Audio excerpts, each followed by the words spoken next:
The Bonnyrigg White Eagles, promoted back up to the New South Wales Premier League just last year, have set the benchmark in 2010.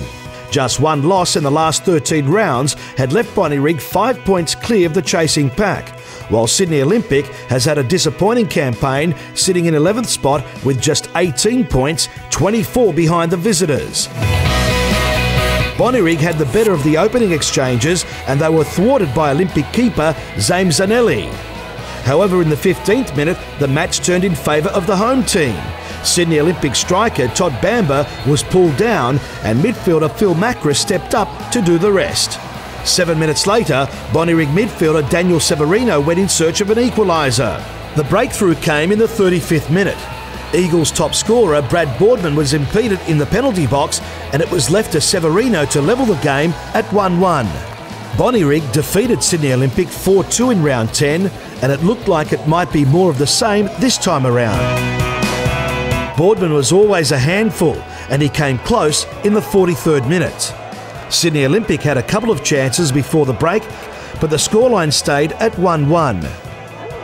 Bonnyrigg needed at least a point to secure the 2010 Premiership, and when Olympic goalie Zanelli handled outside the box in the 47th minute, it looked like Daniel Severino might deliver. The league leaders continued to mount attack after attack, and it looked like it would only be a matter of time before the Eagles would take the lead for the very first time. Brad Boardman was perhaps the unluckiest player on the park.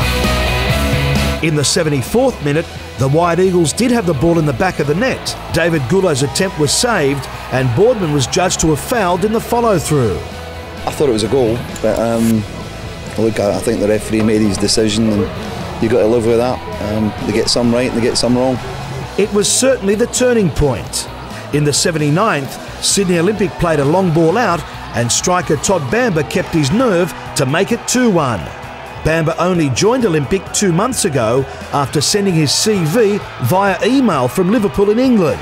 It didn't deter the visitors though, they kept the pressure up, desperate to secure the Premiership. Sydney Olympic's defence held on, Olympic winning 2-1. It would be the team's most rewarding victory of the 2010 campaign.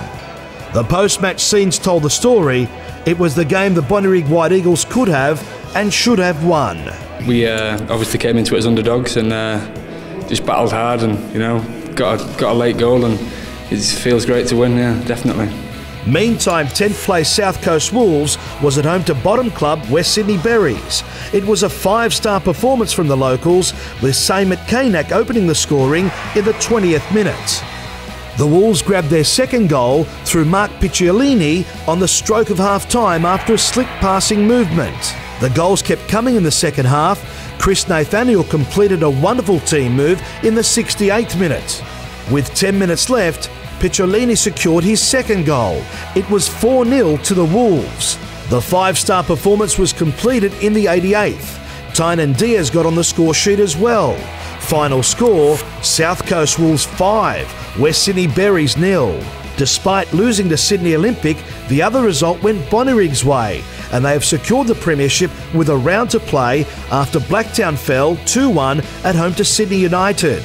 Apia's rise continues after beating Bankstown 2-0. Just 4 point splits Blacktown, Sydney United, Apia and the Marconi Stallions, while Rockdale still has a chance of sneaking into the final series.